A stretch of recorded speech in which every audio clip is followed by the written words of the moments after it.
Assalamualaikum warahmatullahi wabarakatuh. Halo teman-teman, perkenalkan nama saya Adlina Amalia Nazwati dengan NPM 241063100560 dari kelas 3E PMTK. Di sini saya mau ngejelasin hasil penelitian dengan judul Pemetaan Industri Mikro dan Kecil antar beberapa provinsi di Indonesia pada tahun 2023 dengan menggunakan K-means clustering.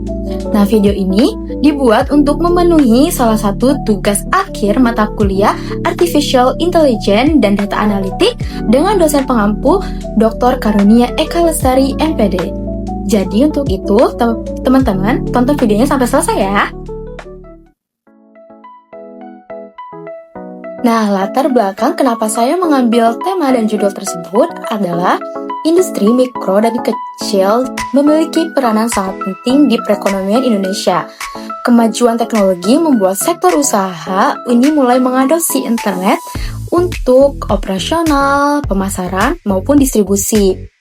Nah, di beberapa provinsi Indonesia ini memiliki karakteristik yang berbeda terkait pengguna teknologinya. Untuk memahami karakteristik IMK tersebut, diperlukan pendekatan menggunakan machine learning, yaitu khususnya K-means clustering. Untuk itu, saya akan menjalankan analisis ini menggunakan K-means clustering nantinya. Nah, sekarang kita masuk ke tujuan penelitian, yaitu yang pertama, untuk mengelompokkan beberapa provinsi di Indonesia berdasarkan jumlah usaha industri mikro dan kecil, tenaga kerja, dan juga tingkat penggunaan internet menggunakan metode K-means penggunaan clustering. Nah, yang kedua itu untuk menganalisis pola dan karakteristik hasil cluster sebagai dasar pemetaan kondisi IMK antar provinsi dan rekomendasi strategi pengembangan yang lebih tepat sasaran. Selanjutnya itu ada metode penelitian. Yang pertama ada pendekatan penelitiannya. Ini menggunakan penelitian deskriptif kuantitatif. Karena data yang dianalisis itu berbentuk numerik dan diperoleh dari sumber resmi yaitu BPS dan menggambarkannya melalui pola data tanpa melakukan manipulasi variabel. Yang kedua itu ada metode penelitian. Nah, metode analisis data yang diterapkan adalah unsupervised learning dengan teknik K-means clustering. Metode ini dipilih karena mampu membentuk kelompok provinsi yang memiliki pola data yang mirip sehingga akan mempermudah interpretasi kondisi IMK secara lebih terstruktur. Yang ketiga itu ada variabel dan skala pengukuran. Variabel yang digunakan dalam penelitian ini terdiri dari 3 variabel, yaitu jumlah usaha industri mikro dan kecil, jumlah tenaga kerja, serta persentase IMK yang menggunakan internet dalam kegiatan operasionalnya.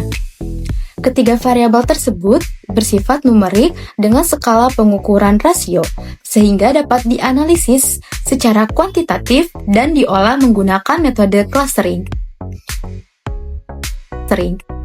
Yang keempat itu ada teknik pengumpulan data. Nah, data diambil dari dataset profil industri mikro dan kecil 2023 yang dipublikasikan oleh Badan Pusat Statistik atau yang disingkat BPS. Lalu yang kelima itu ada teknik analisis data. Nah, data ini dianalisis menggunakan algoritma K-means clustering dengan RStudio.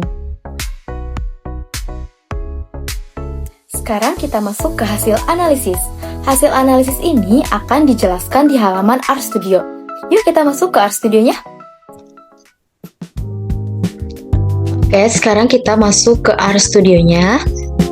Yang pertama, kita loading semua library yang dibutuhkan. Itu ada readxl, cluster, factoextra, dan ggplot. Kita running keempat-empatnya. Oke, sampai ada tanda biru seperti ini, berarti sudah bisa dijalankan. Selanjutnya, kita import data yang kita butuhkan dengan library readxl. Kita running.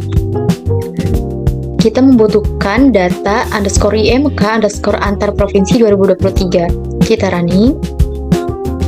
Nah, jika data sebelumnya belum ada di sini, kita import dataset melalui fitur yang ada di sini. Karena datanya sudah ada, kita tinggal running saja. Lalu kita view datanya. Akan menghasilkan seperti ini. Nah, nomor-nomor di sini ini mewakili setiap provinsi yang ada di sebelahnya masing-masing sampai ke provinsi yang ke-12 yaitu Kalimantan Utara. Kita balik lagi ke script sebelumnya. Nah, setelah itu kita hilangkan kolom numerik, non-numeriknya yaitu provinsi dengan menggunakan supply data _imk antar provinsi 2023. Setelah itu kita simpan data tersebut menggunakan nama yaitu data _numerik. Kita running. Setelah itu kita view. Nah, dapat dilihat bahwa kolom atau baris provinsi ini sudah hilang. Tersisa hanya ada jumlah usaha, tenaga kerja, dan persentase usaha menggunakan internet. Kembali lagi ke script sebelumnya. Setelah itu kita pilih berapa klaster yang kita inginkan. Di sini saya menggunakan 3 klaster. Langsung saja kita running. Setelah itu datanya kita simpan menggunakan nama KM_3. Lalu kita print. Akan menghasilkan seperti ini. Nah, rata-rata setiap klasternya yang itu ada di jumlah usaha klaster pertama rata-ratanya itu ada 862926. Di klaster kedua ada 25950, di klaster ketiga ada 105665,8. Lalu di tenaga kerja di klaster pertama rata-ratanya itu ada 1782349,00. Klaster kedua ada 48933,33. Di klaster ketiga itu ada 233188,20. Nah, di persentase usaha menggunakan internet rata-rata klaster pertama itu ada 35,150, klaster kedua ada 45,595, di klaster ketiga ada 36,118. Setelah itu, kita ingin mengetahui info klasternya. Yang pertama, kita print yang KM_3 klaster. Ini untuk anggota klaster per provinsi. Nah, jadi di setiap provinsinya membutuhkan di setiap klasternya pertama ini ada 1 provinsi, ada 3 provinsi, dan seterusnya. Lalu untuk yang kedua ini print KM_3 size atau untuk mengetahui jumlah provinsi per klaster. Jadi di klaster pertama dapat dilihat ada 1 provinsi, di klaster kedua ada 6 provinsi, di klaster ketiga itu ada 5 provinsi. Selanjutnya kita print jumlah iterasi. Jumlah iterasi yang dibutuhkan itu ada 3. Nah, selanjutnya kita masuk ke metode Elbow untuk melihat berapa angka optimal yang bisa digunakan untuk menentukan klaster pada data ini. Yang dibutuhkan itu ada library ggplot2 sama library Facto Extra. Kita running. Lalu kita running fviz_nb class-nya. Nanti akan tervisualisasi metode Elbow-nya. Kita tunggu sebentar, dari sebelah sini.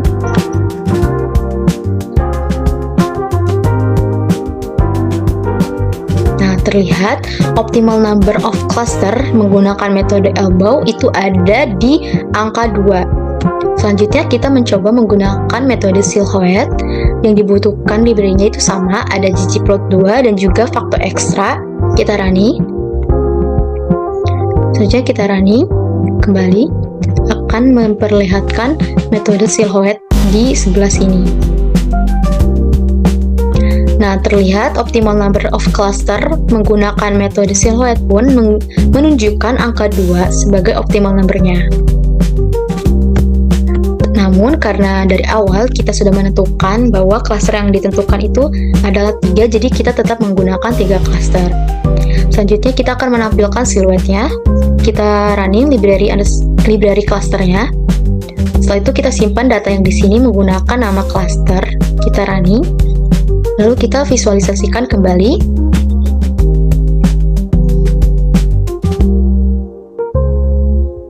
Nah, di sini akan terlihat visualisasinya seperti ini. Nah, selanjutnya kita masuk ke plotnya. Kita running data yang ada di sini dengan nama data underscore cluster 3. Selanjutnya kita view. Nah, di sini terlihat kembali bahwa DKI Jakarta masuk ke klaster 3, Jawa Tengah klaster 1, Riau klaster 2, dan seterusnya hingga Kalimantan Utara masuk ke klaster yang kedua. Jadi di sini itu menginformasikan bahwa provinsi mana yang masuk ke klaster di antara 1, 2, dan 3. Kita kembali lagi ke skrip sebelumnya. Selanjutnya, kita akan memvisualisasikan keseluruhan dari yang kita sudah tampilkan sebelumnya. Yaitu kita akan mengclustering 3 cluster, yaitu menghasilkan seperti gambar yang ada di sebelah sini.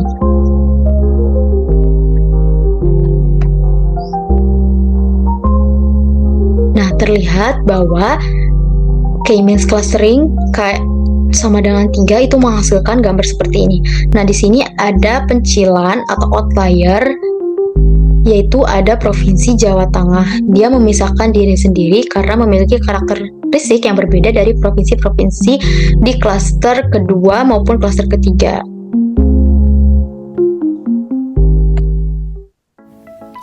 Berdasarkan hasil metode Elbow dan Silhouette, nilai optimal berada pada K sama dengan 2. Namun, penelitian ini menggunakan K sama dengan 3 untuk menghasilkan segmentasi yang lebih informatif dan menggambarkan variasi perkembangan IMK antar provinsi. Termasuk adanya klaster tunggal yaitu Jawa Tengah yang menunjukkan nilai sangat dominan dibanding provinsi lainnya. Hasil visualisasi menunjukkan 3 klaster berbeda, di mana Jawa Tengah ditandai dengan klaster biru berdiri sebagai outlier positif dengan jumlah usaha dan tenaga kerja IMK yang sangat dominan. Klaster lain menggambarkan perbedaan skala industri dan tingkat digitalisasi antar provinsi. Pola ini menunjukkan adanya ketimpangan perkembangan IMK di Indonesia dan pentingnya pendekatan kebijakan berbeda di tiap klaster. Di klaster pertama yang ditandai dengan warna biru yaitu ada Provinsi Jawa Tengah, provinsi dengan jumlah usaha dan tenaga kerja IMK yang sangat tinggi dibanding dengan provinsi lain sehingga membentuk klaster tunggal. Nah, di klaster yang kedua yang ditandai dengan warna kuning yaitu ada Provinsi Riau, Kalimantan Timur, Papua Barat, Kalimantan Tengah, Maluku Utara, dan juga Kalimantan Utara. Nah, provinsi dengan jumlah usaha dan tenaga kerja relatif lebih rendah dibanding dengan klaster lain, namun penggunaan internet dalam usaha relatif lebih tinggi dan stabil. Lalu, di klaster ketiga yang ditandai dengan warna abu, ada Provinsi DKI Jakarta, Nusa Tenggara Barat, Sulawesi Tengah, DI Yogyakarta, dan juga Sumatera Barat. Nah, provinsi dengan variasi jumlah usaha dan tenaga kerja namun memiliki tingkat penggunaan internet yang cukup bervariasi dan lebih rendah dibanding 2 klaster sebelumnya. Nah, yang terakhir itu ada kesimpulan.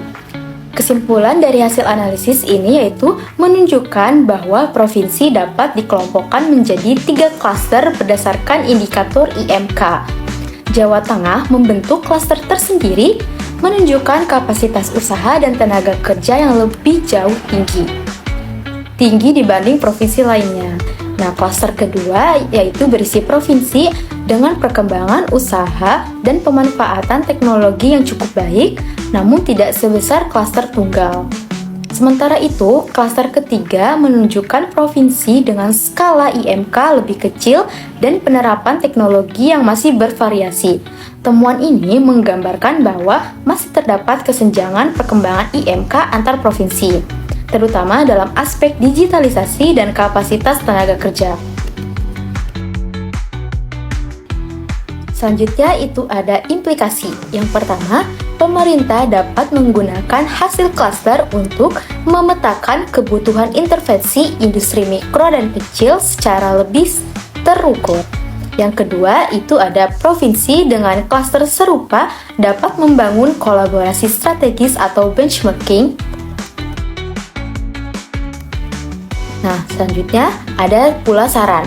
Yang pertama untuk pemerintah pusat, yaitu fokus pada pemerataan pengembangan IMK dengan memperkuat digitalisasi dan pelatihan usaha di provinsi yang tertinggal. Untuk pemerintah daerah itu ada tingkatkan pendampingan teknologi, akses permodalan, dan pelatihan bagi pelaku IMK sesuai karakteristik klaster wilayah masing-masing.